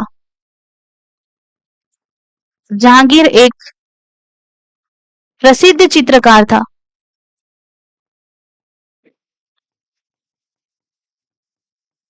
जहांगीर जो था वो प्रसिद्ध चित्रकार था, ये याद रखेंगे। ठीक है। जहांगीर के माता का नाम क्या था? देखो भाई, उस दौरान है ना, राजाओं की कई सारी पत्नियां होती थी, तो हमें इनकी मम्मी का नाम भी जानना अनिवार्य है। तो जहांगीर की माता का नाम एक हिंदू महिला थी जिसका नाम है हरखाबाई। हरखाबाई उर्फ जोधाबाई। जहांगीर की जो माता थी वो हिंदू महिला थी, हरखाबाई उर्फ जोधाबाई। ठीक है। तो हरखाबाई के गर्भ से जहांगीर है ना पैदा हुए थे। और पिताजी थे अकबर। उसके बाद अगर मैं जहांगीर के टाइम पीरियड की बात करूं तो जहांगीर का शासन काल था 1605 से 1627 ईस्वी। ये जहांगीर का टाइम पीरियड है। अगर मैं अकबर के टाइम पीरियड की बात करूं, सम्राट अकबर, तो 1556 से 1605 ईस्वी तक सम्राट अकबर का टाइम पीरियड था। तो इसको थोड़ा सा आप लोग याद कर लेंगे। अब ये सारे फैक्ट को आपने देख लिया है, पढ़ लिया है, समझ लिया है, तो आप निश्चिंत ही अभी तुरंत प्रश्नों को बना पाएंगे जहांगीर के बारे में। आपको पता होना चाहिए कि जहांगीर ने 20-20 शादियां की थी। ठीक है। अभी इस वाले क्वेश्चन को आप समझ जाओगे ना, फिर मैं इनकी पत्नियों के बारे में बताऊंगी। तो याद रखिएगा, जहांगीर ने 20-20 शादियां की थी, लेकिन हम लोग इसकी मुख्य पत्नियों के बारे में जानेंगे। और जहांगीर की सबसे पसंदीदा पत्नी थी, उसका नाम है मेहरुनिशा। ठीक है। और उन्होंने उसको नूर जहां यानी कि दुनिया की रोशनी, और नूर महल यानी कि महल की रोशनी, ऐसी उपाधियां दी थी जहांगीर ने। ओके। तो आप लोग भी दे सकते हैं भाई अपनी पत्नियों को उपाधि। ठीक है। तो इस प्रकार से थे जहांगीर कि उन्होंने अपनी पसंदीदा जो पत्नी थी मेहरुनिशा, उसको नूर जहां और नूर महल की उपाधि दी थी। याद रखिएगा। ठीक है। तो अब मैंने यहाँ पे फैक्ट बता दिया है जहांगीर से रिलेटेड। अब इसी से रिलेटेड क्वेश्चन है, उसको आपको क्या करना है? सॉल्व करना है। ओके जी, चलो। अब आपको बताना है कि सलीम का मुख्य शिक्षक कौन था? अब्दुल रहीम खाने खाना था। और ये अब्दुल रहीम खाने खाना वही था अकबर के दरबार के नवरत्नों में शामिल था, और एक प्रमुख साहित्यकार और विद्वान थे जो कि बैरम खां और सलीमा बेगम का पुत्र था। ठीक है। और इन्होंने ही तुजुक ए बाबरी का है ना फारसी भाषा में अनुवाद किया। बाबरनामा के नाम से आपने पढ़ा ही है। तो यही है भाई, है ना, सलीम का शिक्षक जिसका नाम है अब्दुल रहीम खाने खाना। और सलीम का नाम ही जहांगीर है। अब ये मत समझना कि मैडम ये सलीम कौन था, है ना। तो सलीम का नाम ही क्या है, जहांगीर है। तो जहांगीर को अकबर जो है वो सलीम कहकर भी पुकारते थे, क्योंकि शेख सलीम चिश्ती के आशीर्वाद से, आपको पता होना चाहिए कि एक प्रसिद्ध सूफी संत है शेख सलीम चिश्ती, एक प्रसिद्ध सूफी संत है शेख सलीम चिश्ती के आशीर्वाद से अकबर को पुत्र रत्न की प्राप्ति हुई थी, और वह पुत्र था जहांगीर। इसलिए अकबर जो है इन्हें सलीम कहकर या शेखो बाबा कहकर पुकारते थे। ठीक है, तो अब ये मत समझना ना कि सलीम जो है वो कहाँ से आ गया है। ठीक है, तो सलीम का नाम ही जहांगीर है भाई। ओके, तो यहाँ पर जहांगीर जो है वो अरबी और फारसी भाषा का विद्वान था, तो बिल्कुल विद्वान था, क्योंकि उन्होंने अब्दुल रहीम खाने खाना से विज्ञान, अरबी, फारसी इत्यादि की शिक्षा जो है वो ग्रहण की थी, और वो अरबी और फारसी भाषा का विद्वान था। साथ ही साथ वो एक प्रसिद्ध चित्रकार था। वो किसी भी चित्र को देखकर ये समझ जाता था कि कितने व्यक्तियों ने उस चित्र को मिलकर बनाया है। मान लो, है ना, मान लो मेरी तस्वीर कहीं पे बन रही है, ठीक है, मान लो मेरी तस्वीर कहीं पे बन रही है और जहांगीर ने उसे देखा, है ना, और एक व्यक्ति ने मान लो मेरी आंख बनाई, एक व्यक्ति ने मान लो मेरी ये बनाई आईब्रो, तो उसको वो समझ जाएगा कि आंख किसने बनाई है और आईब्रो किसने बनाई है। तो इतनी उसमें टैलेंट था, और वो प्रसिद्ध चित्रकार था, तो चित्रकारी को बारीकी से समझ सकता था, है ना, जिसका नाम है जहांगीर। ओके, चलो, और अगर हम इनके जीवन की सबसे बैड कार्य की बात करें तो उसने जो सिख धर्म के 5वें गुरु थे अर्जुन देव, उसको फांसी की सजा दे दी थी, वही थोड़ा सा निंदनीय कार्य माना जाता है ना, इनके बारे में अगर हम बात करें तो चलिए फिर हम लोग अब चलते हैं आगे, प्रश्न को देखते हैं। ठीक है, फिर मैं इनकी पत्नियों के बारे में भी आप लोग को बता दूंगी। चलो, अब मैं इनकी पत्नियों के बारे में आप लोगों को डिटेल से समझाऊंगी। इस प्रश्न को पहले एक बार पढ़िए। ओके ओके, ठीक। अब यहाँ पर अगर हम बात करें तो जहांगीर का पहला विवाह मानबाई से हुआ था। मानबाई आमेर के राजा भगवान दास की पुत्री थी। तो चलिए अब मैं ना जहांगीर की पत्नियों के बारे में आप लोगों को बताती हूँ। जहांगीर की पत्नी, तो जहांगीर का जो प्रथम विवाह हुआ था, जहांगीर का प्रथम विवाह भगवान दास की पुत्री आमेर के राजा, आमेर के राजा भारमल थे भाई। ठीक है, तो भारमल का पुत्र भी, भारमल के बाद आगे चल के राजा बनेगा ना, तो भारमल का पुत्र था भगवान दास, जो कि आगे चल के राजा बना। ये मत समझना मैडम आपने तो आमेर का राजा, है ना, भारमल को बताया था, अब भगवान दास कहाँ से आ गया, तो ये मत समझना भाई, भगवान दास कहाँ से आएगा, वो भारमल का ही पुत्र है ना, तो भारमल के बाद राजा कौन बनेगा जी, भगवान दास ही तो बनेगा ना। तो आमेर का राजा था, आमेर का राजा जिसका नाम है भगवान दास, आमेर का राजा था जिसका नाम है भगवान दास। अब ये अपने पिता के बाद ये राजा बन गया है भगवान दास, और भगवान दास की पुत्री थी जिसका नाम है मानबाई, और इसका पुत्र था मान सिंह, मानबाई, और भगवान दास का पुत्र था मान सिंह, जो कि अकबर के दरबार में नियुक्त था ना। तो मानबाई से, मानबाई का विवाह करवाया जाता है जहांगीर से, मानबाई का विवाह करवाया जाता है जहांगीर से। उसके बाद जब मानबाई से एक पुत्र प्राप्त होता है जिसका नाम है खुसरो, जब मानबाई ने खुसरो को जन्म दिया, ठीक है, मानबाई ने जब खुसरो को जन्म दिया, उसके बाद जहांगीर इन्हें एक उपाधि भी देता है। ठीक है, अब इतना आपको समझ में आ गया होगा कि पहला विवाह मानबाई के साथ हुआ। उसके बाद हम लोग चलते हैं दूसरा विवाह के बारे में। दूसरा विवाह इसके साथ किसके साथ होगा, दूसरा विवाह मारवाड़ के राजा उदय सिंह की पुत्री, मारवाड़ के राजा उदय सिंह की पुत्री, ठीक है, जिसका नाम है जगत गोसाई।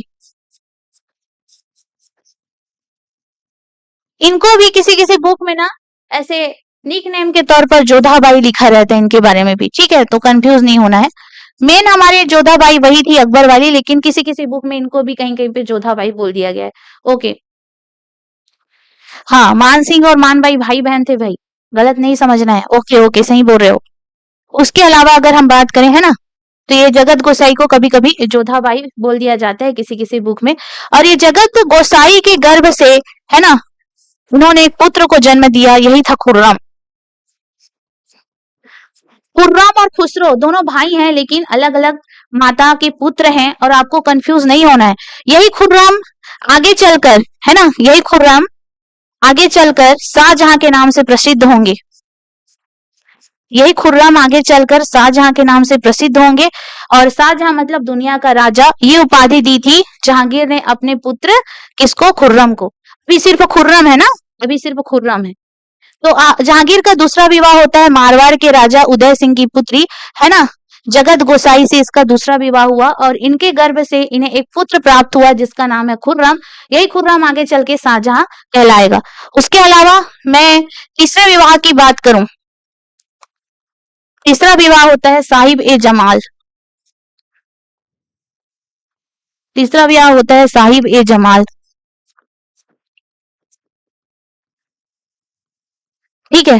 तो इनसे पुत्र की प्राप्ति होती है परवेज। चौथा पुत्र याद कर लो, दासी पुत्र, दासी पुत्र शहरयार, दासी पुत्र शहरयार याद कर लेंगे। उसके अलावा अगर हम बात करें इनकी सबसे प्रिय पत्नी नूरजहां के बारे में बता रही हूँ, इनकी प्रिय पत्नी थी नूरजहां। तो इतना याद हो गया होगा आप लोगों को। साहिब ए जमाल से इन्हें एक पुत्र की प्राप्ति होती है, वो है परवेज, और दासी पुत्र था शहरयार। तो मतलब इनके कौन कौन पुत्र थे, खुसरो,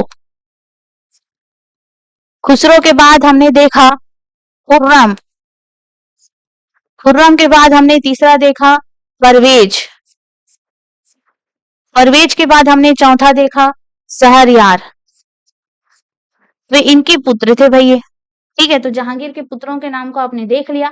अब मैं इसके बाद बता रही हूँ इनकी पसंदीदा पत्नी नूरजहां। उसके बाद नूरजहां को मैं समझा देती हूँ, उसके बाद हम लोग क्वेश्चन सॉल्व करेंगे, ठीक है। समझ में आ रहा होगा सभी को। तो चलिए, इनकी मम्मी थी नूरजहां की मम्मी के बारे में भी देखेंगे थोड़ा सा। तो चलो सबसे पहले हम लोग मेहरुनिशा की बात करते हैं, प्रिय पत्नी,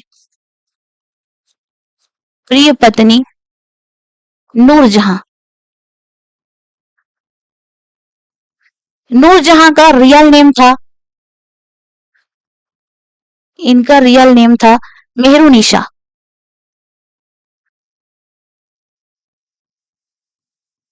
ठीक है, मेहरुनिशा।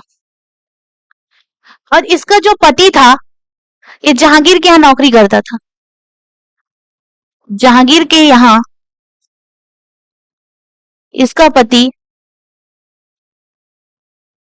नौकरी करता था, जिसका नाम है अली कुली बेग, अली कुली बेग।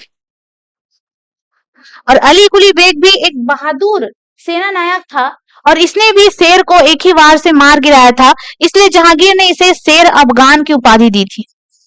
इसने भी शेर को एक ही वार से मार गिराया था, इसलिए जहांगीर ने इस अली कुली बेग को भी, है ना, शेर अफगान की उपाधि दी थी भाई। अब जहांगीर ने इन्हें शेर अफगान की उपाधि तो दे दी है, ठीक है। अब क्या होता है कि किसी युद्ध में ये जो इसका पति है अली कुली बेग है वो मारा जाता है, ठीक है। इस युद्ध में अली कुली बेग है वो मारा जाता है। तो यहाँ पे कहानी देखते हैं कि नवरोज का त्योहार होता है, ये नवरोज को त्योहार को इन लोग अच्छे से सेलिब्रेट करते हैं। तो नवरोज के त्योहार के अवसर पर इन्होंने नूरजहां को देखा, यानी कि मेहरुनिशा को देखा। उसके बाद नूरजहां या मेहरुनिशा, मेहरुनिशा है भाई, वो तो शादी के बाद उपाधि देंगे ना, ठीक है। तो मेहरुनिशा को जैसे ही वो नवरोज के त्योहार पर देखते हैं, उसे पता भी नहीं होता कि वो अली कुली बेग की पत्नी है, अब विधवा हो चुकी है। फिर उसके बाद वो ना इसके बारे में पूरा डिटेल्स पता करते हैं। फिर उसके बाद नूरजहां को शादी का प्रस्ताव जो है भेजते हैं, ठीक है। नूरजहां को शादी का प्रस्ताव भेजते हैं, वो प्रस्ताव जो है वो एक्सेप्ट कर लेती है, और शादी के बाद नूरजहां को उपाधि देते हैं, है ना, मतलब शादी के बाद मेहरुनिसा को उपाधि देते हैं नूरजहां या नूर महल। नूरजहां मतलब दुनिया की रोशनी, नूर महल मतलब महल की रोशनी। इस तरह से इन्होंने उपाधियां दे दी।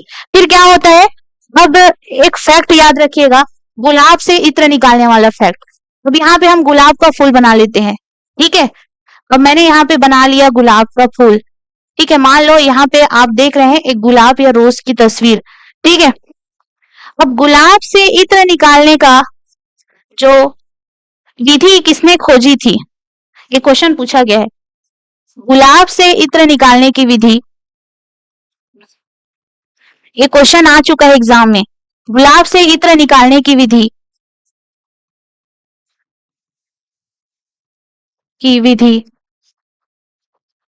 किसने खोजी थी?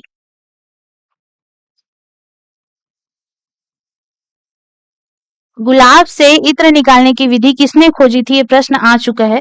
तो इस तरह से आप याद रखिएगा, गुलाब से इत्र निकालने की विधि खोजी थी इसकी माता अस्मत बेगम ने। अस्मत बेगम जो थी, है ना, वो नूरजहां की माता थी। इसने गुलाब से इत्र निकालने की विधि खोजी थी, इसको याद रखिएगा। उसके अलावा अगर हम नूरजहां के पिता की बात करें, ये इसकी माता हो गई। नूरजहां की माता थी अस्मत बेगम, इसके पिता थे मिर्जा ग्यास बेग। मिर्जा ग्यास बेग, और मिर्जा ग्यास बेग को एतमाद उद्दौला की उपाधि दी थी, ठीक है। मिर्जा ग्यास बेग को एतमाद उद्दौला की उपाधि दी थी जहांगीर ने, और इसका भाई था आसफ खां। इसका भाई था आसफ खां, और यही आसफ खां की पुत्री का विवाह, जिसका नाम है ना, आसफ खां की पुत्री जिसका नाम है, आप जानते हैं, अर्जुमंद बानो बेगम, जो आगे चलकर शाहजहां की वाइफ बनेगी। और ये जो नूरजहां की बेटी और अली कुली बेग की पुत्री होगी जिसका नाम है लाडली बेगम, बाद में लाडली बेगम का जो विवाह है ना, उसका दासी पुत्र है जहांगीर का शहरयार, उसके साथ विवाह होगा। अब आपको ये समझना है कि जैसे ही नूरजहां का विवाह होता है ना जहांगीर के साथ, तो जहांगीर जो है वो नूरजहां के प्रभाव में आ जाता है। नूरजहां जैसे बोलेगी जहांगीर जो है वो वैसे ही करता था। और जहांगीर ने, इसके जितने भी रिश्तेदार थे नूरजहां के, नूरजहां से काफी ज्यादा प्रभावित हो चुके थे। नूरजहां जैसे बोलती थी जहांगीर वैसे ही करता था। इसका जो भाई था, इसके जो पिता थे, इसकी जो माता थी, सबको ऊंचे पदों पर नियुक्त किया था अपने दरबार में, ठीक है। ओके। और बाद में क्या होता है कि जब नूरजहां के पिताजी मिर्जा ग्यास बेग की मृत्यु हो जाती है, तो इसके लिए आगरा में नूरजहां एक मकबरा का निर्माण करवाती है, और वो मकबरा है एतमाद उद्दौला का मकबरा, जो कि सफेद संगमरमर से बना हुआ है। और ये जो प्रश्न है कई बार से पूछा गया है हमारे एग्जाम में, ठीक है। तो कई बार से हमें देखने को मिलता है कि एतमाद उद्दौला का मकबरा का निर्माण किसने करवाया था। तो एतमाद उद्दौला के मकबरे का निर्माण नूरजहां ने करवाया था, जो कि एतमाद उद्दौला उनके पिताजी थे। और इनका मकबरा जो है वो आगरा में बना हुआ है, जो कि सफेद संगमरमर पत्थर से बना हुआ है। तो याद रखिएगा। और ये जो क्वेश्चन है ये भी पूछा गया है व्यापम के एग्जाम में, कि गुलाब से इत्र निकालने की विधि सबसे पहले किसने खोजी थी। तो इनकी जो माता जी थी, नूरजहां की माता जी अस्मत बेगम ने ढूंढी थी। अब यहाँ पे दो चीज आपको याद रखना है कि नूरजहां का जो भाई था आसफ खां, है ना, ये अपनी पुत्री यानी कि अर्जुमंद बानो बेगम की शादी करवाएंगे शाहजहां से। और अली कुली बेग और नूरजहां की बेटी थी लाडली बेगम, इसका विवाह आगे चलकर जहांगीर के दासी पुत्र शहरयार के साथ होगा। आप लोगों को समझ में आ गया होगा। तो हम लोग क्वेश्चन सॉल्व करेंगे। हमने थ्योरी समझ लिया है, अब हम लोग सॉल्व करते हैं क्वेश्चन। तो ये क्वेश्चन आपसे बन जाना चाहिए। देखिए यहाँ पे मैंने लिखा हुआ है कि जहांगीर का पहला विवाह मानबाई से हुआ, तो बिल्कुल ये सही है ना। तो भगवान दास की पुत्री थी मानबाई, इसका विवाह होता है जहांगीर के साथ, जो कि जहांगीर का पहला विवाह होता है। जहांगीर ने 20-20 शादियां की थी, लेकिन उनकी पहली पत्नी थी जिसका नाम है मानबाई। मानबाई से उन्हें एक पुत्र प्राप्त होता है जिसका नाम है खुसरो। अब मानबाई आमेर के राजा भगवान दास की पुत्री थी। ये भी आपका स्टेटमेंट 2 जो है वो करेक्ट हो जाता है। इस तरह से आपके स्टेटमेंट 1 और स्टेटमेंट 2 दोनों जो स्टेटमेंट है ये करेक्ट है। तो आपको अच्छे से समझ में आ गया होगा। ओके, चलिए फिर नेक्स्ट क्वेश्चन की ओर चलते हैं। चलिए यहाँ पे आपको ना निम्न में से कौन सा सुमेलित नहीं है? आपको सभी विकल्पों को ध्यान से पढ़ना है और यहाँ पे ढूंढना है कि कौन सा विकल्प जो है वो सुमेलित नहीं है। ये सही जोड़ी में नहीं है, ये सुमेलित है नहीं है वाला क्वेश्चन है। कौन सा विकल्प जो है वो सुमेलित नहीं है? ध्यान से पढ़िए इस क्वेश्चन को और इसका सही आंसर आपको बताना है। ठीक है जी, चलिए ध्यान से पढ़िए। तो मैंने सबसे पहले लिखा हुआ है अब्दुल रहीम खाने खाना। तो बिल्कुल अब्दुल रहीम खाने खाना जो थे वो जहांगीर के शिक्षक थे। ये तो हमारा विकल्प ए बिल्कुल सही सुमेलित है। विकल्प बी की बात करें, मानबाई। मानबाई का पुत्र कौन था? खुसरो था, यानी कि मानबाई जो थी वो खुसरो की माता थी। विकल्प बी भी हमारा बिल्कुल सही है। उसके अलावा अगर मैं बात करूं जोधाबाई दारा सिकोह की माता, ये तो बिल्कुल गलत है भाई। दारा सिकोह का संबंध जो है वो जोधाबाई से तो है ही नहीं। नूरजहां जहांगीर की प्रिय बेगम, तो ये बिल्कुल सही है। तो इस तरह से आपका है ना कौन सा सुमेलित नहीं है? तो सी विकल्प जो है आपका सुमेलित नहीं है। तो लगभग सभी बच्चों से बन गया है यह क्वेश्चन। ठीक है, चलिए फिर अब हम लोग चलते हैं नेक्स्ट क्वेश्चन की ओर। Question number 7। तो यहाँ पर ध्यान दीजिएगा कौन सा विकल्प जो है वो सुमेलित नहीं है? सलीम। ठीक है, तो सलीम को हम जहांगीर के नाम से जानते थे, खुर्राम को हम शाहजहां के नाम से जानते थे, मानबाई को हम शाह बेगम के नाम से जानते हैं। तो याद रखिएगा जहांगीर का पहला विवाह जो है वो मानबाई के साथ हुआ। तो मानबाई के साथ जब विवाह हुआ ना, तो जब उसने पुत्र पैदा किया खुसरो, तो खुसरो का जब जन्म हुआ उसके पश्चात जहांगीर ने इन्हें शाह बेगम की उपाधि दी। तो शाह बेगम मानबाई के साथ संबंध रखता है? तो बिल्कुल रखता है, क्योंकि खुसरो के जन्म के उपरांत जहांगीर ने मानबाई को शाह बेगम की उपाधि दी। उसके बाद विकल्प डी की अगर हम बात करें, खुसरो शाहजहां का दूसरा नाम है। ठीक है, तो ये गलत है ना, इसका नाम था खुर्रम भाई। खुसरो जो है वो खुर्रम का बड़ा भाई था। ठीक है, और खुर्रम और खुसरो में आपको भेद प्रकट होना चाहिए भाई, भेद करने आना चाहिए कि खुर्रम जो है वो शाहजहां का नाम है और खुसरो जो है वो जहांगीर का बड़ा पुत्र है। ठीक है, तो सभी बच्चों का आंसर जो है वो करेक्ट आ रहे हैं, क्योंकि हमने सबसे पहले थ्योरी को समझा है, उसके बाद हम लोग सॉल्व कर रहे हैं क्वेश्चन। ठीक, चलिए फिर नेक्स्ट क्वेश्चन की ओर आगे बढ़ते हैं। क्वेश्चन नंबर 8, निम्न में से कौन सा विकल्प सुमेलित नहीं है? तो बिल्कुल नए और ऑथेंटिक प्रश्न है। ऐसे प्रश्नों में आप लोग फंस जाते हैं तो आपकी जो तैयारी है वो बेहतरीन होगी। तो हर सैटरडे को आपको हमसे जुड़कर है ना सारे क्वेश्चन को सॉल्व करना है भाई। तो यहाँ पे भगवान दास का संबंध है आमेर का राजा, बिल्कुल सही है। उदय सिंह मारवाड़ के शासक थे, ये भी सही है। मानबाई शाहजहां की माता थी, ये बिल्कुल गलत है। जोधाबाई खुर्रम की माता, जोधाबाई खुर्रम की माता, यानी कि ये भी गलत है हमारा, ये भी गलत है, ये भी रॉन्ग है।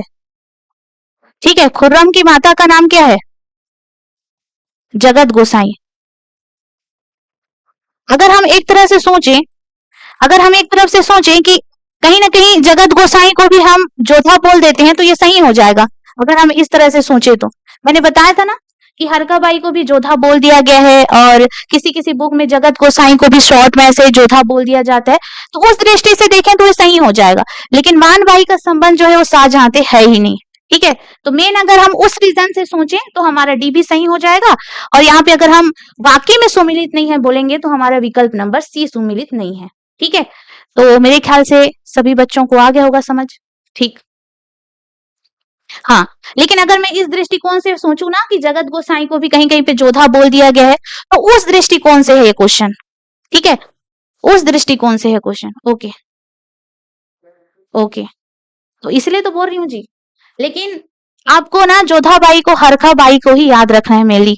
किसी किसी बुक में ना जगत गोसाई को भी जोधा कह दिया गया है ना, तो कंफ्यूजन नहीं रखना है। ओके ठीक, नेक्स्ट क्वेश्चन। अब यहाँ पे हम लोग हड़प्पा से संबंधित कुछ प्रश्न आ गया है, तो अब हम लोग हड़प्पा के बारे में समझेंगे, कुछ क्वेश्चन सॉल्व करेंगे। चलिए, हड़प्पा से संबंधित कुछ क्वेश्चन आ गए हैं। ठीक, चलो,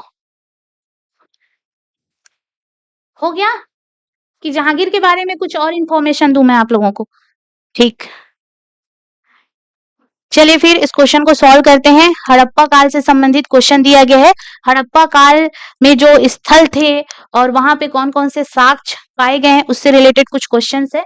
एक दो क्वेश्चन सॉल्व करते हैं, फिर आज की क्लासेस हम यहीं तक रखेंगे। ठीक है, चलिए फिर इस क्वेश्चन को सॉल्व करेंगे आप सभी बच्चे। तो यहाँ पर मैंने लिखा हुआ है हड़प्पा। हड़प्पा का संबंध किससे है? हड़प्पा से हमें किसका साक्ष्य मिला है? ठीक, पेपर में ऐसे कंफ्यूजिंग वाले प्रश्न नहीं आएंगे, ठीक है। जगत गोसाई दिया रहेगा, हरखा भाई दिया रहेगा, उन्हीं के नाम से क्वेश्चन तो पूछा ही नहीं जाएगा, है ना। मैं आपके समझ विकसित करने के लिए सारे क्वेश्चन करवा रही हूँ, ऐसे कंफ्यूजिंग क्रिएट करने वाले प्रश्न नहीं दिया जाएगा। अगर दिया भी जाएगा तो वो जो क्वेश्चन है वो डिलीट हो जाते हैं, ठीक है। तो ऐसा क्वेश्चन नहीं दिया जाएगा, निश्चिंत रहिए आप लोग। यहाँ पर हम देखते हैं कि हड़प्पा से हमें किसका साक्ष्य मिला है। हड़प्पा से हमें शवाधान R37 कब्रिस्तान मिला है। लोथल से गोदी यानी कि बंदरगाह मिला है, गोदी बाड़ा, है ना। तो मैं कई बार से बोली हूँ कि हम इसे डॉक यार्ड्स बोल सकते हैं इंग्लिश में, गोदी बाड़ा हम बोलते हैं हिंदी में, और बंदरगाह तो हम बोलते ही हैं, और बंदरगाह तो हम इसे कहते ही हैं, ठीक है। तो इस चीज का आप लोग ख्याल रखेंगे। उसके अलावा कालीबंगा से हमें जूता हुआ खेत का साक्ष्य मिला है, और मोहनजोदड़ो से हमें नर्तकी की मूर्ति मिली है। तो इस तरह से अगर हम देखें तो एक का हो जाएगा, एक, ठीक है, समाधान। तो एक हमें दो जगह में दिखाई दे रहा है, यहाँ। उसके बाद हम लोथल की बात करें तो गोदी, ठीक है। तो दूसरा भी हमारा मैच हो रहा है, कालीबंगा जूता हुआ खेत, तो ये आपका विकल्प नंबर डी आ जाएगा, और मोहनजोदारो नर्तकी की मूर्ति। तो इस तरह से विकल्प नंबर डी जो है वो आपका सही आंसर हो जाएगा। ये सिंधु घाटी सभ्यता से रिलेटेड क्वेश्चन है। ओके, ठीक, चलो नेक्स्ट क्वेश्चन की ओर चलते हैं। सूची 1 को सूची 2 से सुमिलित करना है। अब यहाँ पर बताइए कि हड़प्पा जो है वो कौन सी नदी के तट पर स्थित है। सिंधु घाटी सभ्यता के दौरान सबसे पहला जो खोजा गया जो स्थल था वो था हड़प्पा। तो हड़प्पा का उत्खनन जो है वो सबसे पहला हुआ है, इसलिए हम इसे हड़प्पा सभ्यता के नाम से भी जानते हैं, ठीक है। अब यहाँ पर जान सकते हैं कि हड़प्पा जो है वो कौन सी नदी के तट पर स्थित है। तो हड़प्पा जो है वो रावी नदी के तट पर स्थित है। हस्तिनापुर जो है वो गंगा नदी के तट पर स्थित है। अब यहाँ पर हमें मैच करना है, ठीक। अब यहाँ पर हमें मैच करना है। तो हड़प्पा जो है वो रावी नदी के तट पर स्थित है, और हस्तिनापुर जो है वो गंगा नदी के तट पर स्थित है। नागार्जुन कोंडा जो है वो कृष्णा नदी के तट पर स्थित है, और पैठन जो है वो गोदावरी नदी के तट पर स्थित है। तो इस तरह से अगर हम यहाँ पे सुमिलित करें तो हड़प्पा का आ जाएगा 2। तो कहाँ पे 2 दिखाई दे रहा है? यहाँ पर। हस्तिनापुर जो है वो गंगा नदी के तट पर, नागार्जुन कोंडा जो है वो कृष्णा नदी के तट पर, और पैठन जो कि महाराष्ट्र में स्थित है, ठीक है। तो वो जो है वो गोदावरी नदी के तट पर स्थित है। तो इस तरह से विकल्प नंबर बी जो है वो आपका सही आंसर हो जाता है, ठीक। ठीक है जी, समझ में आया? चलो, चलिए फिर नेक्स्ट क्वेश्चन की तरफ आगे बढ़ते हैं। अब भारत में निम्नलिखित के आने का सही काल क्रम हमें अरेंज करना है। ये क्रोनोलॉजिकल वाले प्रश्न होते हैं, ठीक है, जिसे हमें सिस्टमैटिक अरेंज करना पड़ता है। तो ऐसे क्वेश्चन को हम कैसे सॉल्व करेंगे? तो सोने के सिक्के, आहत मुद्रा, चांदी के सिक्के, लोहे का हल और नगर संस्कृति के बारे में अगर मैं बात करूं तो सबसे पहले नगर संस्कृति आई थी सिंधु घाटी सभ्यता, ठीक है। सबसे पहले अगर हम नगर संस्कृति की बात करते हैं तो सबसे पहले नगर संस्कृति थी सिंधु घाटी सभ्यता।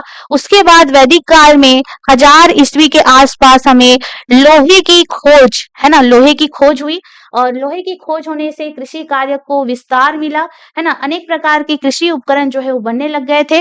तो वैदिक काल के दौरान लोहे की खोज हुई। तो सबसे पहले हमारा आएगा नगर संस्कृति, यानी कि तीसरा नंबर, ठीक है।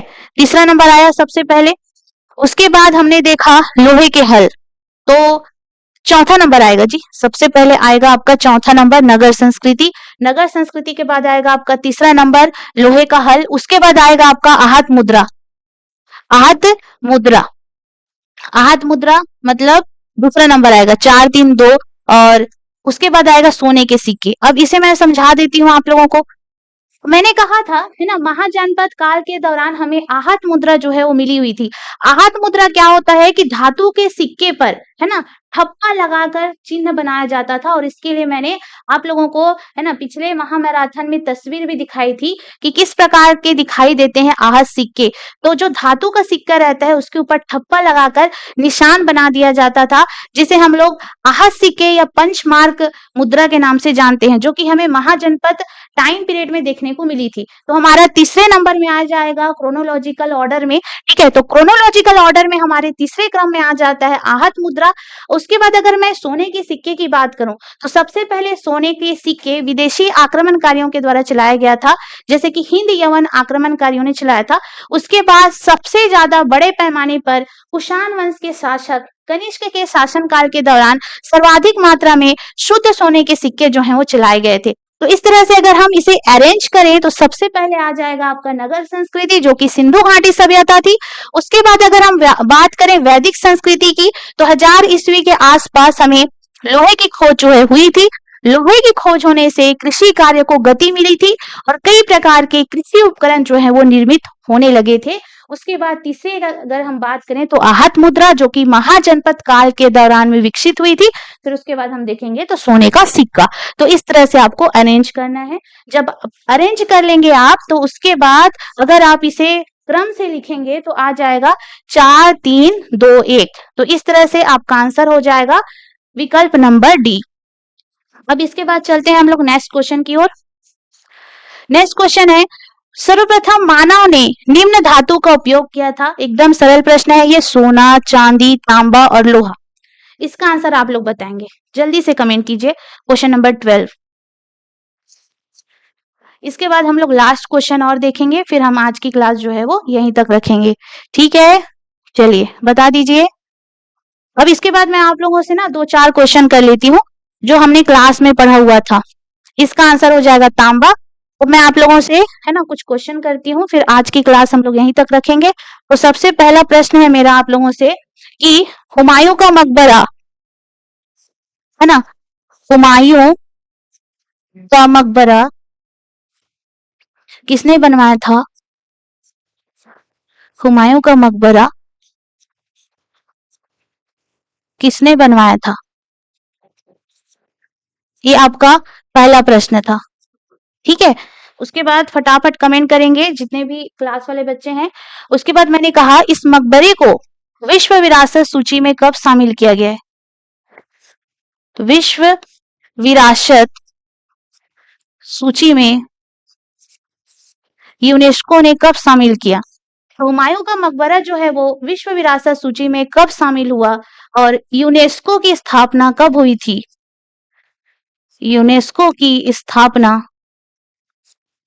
अगर हम यूनेस्को की स्थापना की बात करें तो 16 नवंबर 1945 को हुई थी। अगर हम इसके हेडक्वार्टर की बात करें तो इसका मुख्यालय हो जाएगा पेरिस, फ्रांस। इसका मुख्यालय है पेरिस, फ्रांस। तो ध्यान दीजिएगा, यूनेस्को का मुख्यालय कहाँ है? पेरिस, फ्रांस में है। और विश्व विरासत सूची में हुमायूं के मकबरे को कब शामिल किया गया था? इसका आंसर आप लोग कमेंट बॉक्स में देंगे। ठीक है, अगर मैं बात करूं तो हुमायूं के मकबरे का निर्माण इसकी पहली बेगम, जिसका नाम है हाजी बेगम या इसे ही हम बेगा बेगम के नाम से जानते हैं, उन्होंने हुमायूं के मकबरे का निर्माण करवाया था। और ये है ना मुगल काल का सबसे पहला उद्यान मकबरा के नाम से जाना जाता है। ठीक है, आपको कमेंट करना है। हाँ बिल्कुल, कई बच्चों का आंसर आ गया है 1993। ठीक, अब इसके बाद मैं सेकंड क्वेश्चन आप लोगों से पूछ रही हूँ, ठीक है, जो कि हम क्लास में पढ़ चुके हैं। अकबर के द्वारा स्थापित स्थापत्य कला, अकबर के द्वारा कौन कौन सा स्थापत्य का निर्माण करवाया गया है? अकबर के द्वारा स्थापित स्थापत्य कला, स्थापत्य कला। चलिए, तो सबसे पहले मैं ना फतेहपुर सीकरी की बात करती हूँ। तो आगरा से फतेहपुर सीकरी, तो पहले मुगल कालीन राजधानी आगरा हुआ करती थी ना। तो फिर क्या हुआ कि ये जो मुगल बादशाह हैं है ना अकबर, इन्होंने 1571 में आगरा से राजधानी फतेहपुर सीकरी में स्थानांतरित किया। उसके अलावा इन्होंने फतेहपुर सीकरी में बहुत सारे स्थापत्य का निर्माण करवाया। तो सबसे पहले हम देख सकते हैं पंचमहल। तो पंचमहल का निर्माण अकबर ने फतेहपुर सीकरी में करवाया था। और हरकाबाई का महल, यानी कि इसे जोधा महल भी कहा जाता है, हरकाबाई महल भी इन्होंने फतेहपुर सीकरी में निर्मित करवाया। उसके बाद अगर हम देखें शेख सलीम चिश्ती का मकबरा, शेख सलीम चिश्ती का मकबरा इन्होंने निर्माण करवाया है फतेहपुर सीकरी में। दीवाने आम दीवाने आम, दीवाने खास, दीवाने खास, इसका निर्माण भी उन्होंने फतेहपुर सीकरी में निर्मित करवाया। उसके अलावा निर्मित करवाया बुलंद दरवाजा। इसके अलावा उन्होंने फतेहपुर सीकरी में निर्मित करवाया है बुलंद दरवाजा। ठीक है, तो अकबर के द्वारा निर्मित स्थापत्य के बारे में आपको ध्यान देना है। उसके अलावा आगरा में उन्होंने एक प्रसिद्ध किले का निर्माण करवाया है जो कि विश्व धरोहर सूची में शामिल है। आगरा किला इन्होंने आगरा में निर्मित करवाया है जो कि विश्व धरोहर सूची में शामिल है। और दिल्ली गेट जो कि हम इसे भव्य गेट के नाम से जानते हैं, है ना, जो कि काफी ज्यादा प्रसिद्ध है, और दिल्ली गेट का निर्माण करवाया है इन्होंने आगरा में। ठीक है, तो इतना आप लोगों को पता होना चाहिए भाई। और साथ ही साथ इबादत खाना का निर्माण करवाया था उन्होंने फतेहपुर सीकरी में। इबादत खाना का निर्माण उन्होंने करवाया था फतेहपुर सीकरी में। अब इसके कार्यों से संबंधित कुछ प्रश्न पूछे जाते हैं, उसके बारे में मैं आप लोगों को थोड़ा सा बताना चाहूंगी, फिर आज की क्लास हम लोग यहीं तक रखेंगे। ठीक है, इनके कार्यों से संबंधित डेट से लेकर प्रश्न पूछे जाते हैं, और पूछा जाता है एग्जाम में। हमारे सीजी टेट के एग्जाम में भी पूछा गया था कि अकबर ने जजिया कर को कब समाप्त किया। तो 1564 में अकबर ने जजिया कर को समाप्त किया। 1564 में अकबर ने जजिया कर को समाप्त किया। उसके बाद, है ना, 1562 में दास प्रथा का अंत किया। दास प्रथा का अंत किया। 1563 में तीर्थ यात्रा कर समाप्त किया। तीर्थ यात्रा कर समाप्त किया। समाप्त किया। ठीक है, मेन 1575 में इबादत खाने का निर्माण किया। इबादत खाने का निर्माण, मेन इसको याद रखेंगे। ठीक है, 1582 में इन्होंने दीन इलाही धर्म की शुरुआत की। दीन इलाही धर्म, दीन इलाही धर्म की शुरुआत की 1582 में। उसके अलावा एक और महत्वपूर्ण कार्य है ना, 1571 में उन्होंने आगरा से फतेहपुर सीकरी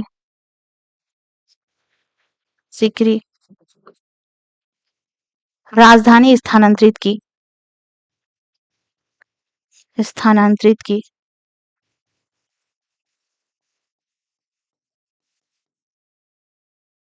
ठीक है, इतना आप लोग याद करके रखेंगे। तो चलिए फिर आज की क्लास हम लोग यहीं तक रखते हैं। सभी बच्चों को थैंक यू। और जो भी हम लोग वीकली क्लास में पढ़े रहते हैं उसी को हम लोग, है ना, सैटरडे को रिवीजन करते हैं और कुछ नए नए प्रश्नों को हम लोग सॉल्व करते हैं। तो सभी बच्चे सैटरडे को हमसे जरूर जुड़ेंगे और सभी प्रश्नों को सॉल्व करेंगे। ठीक है, और कुछ भी दिक्कतें होंगी तो आप लोग कमेंट बॉक्स में जरूर पूछ सकते हैं। ठीक, ओके, चलिए, तो सभी को बहुत बहुत धन्यवाद हमसे जुड़े रहने के लिए। और कुछ भी दिक्कतें होती है तो आप पूछ सकते हैं, और हम जो क्वेश्चन करते हैं उसको आपको कमेंट बॉक्स में जरूर कमेंट करना है। ठीक है, चलिए, सभी बच्चों को बहुत बहुत धन्यवाद।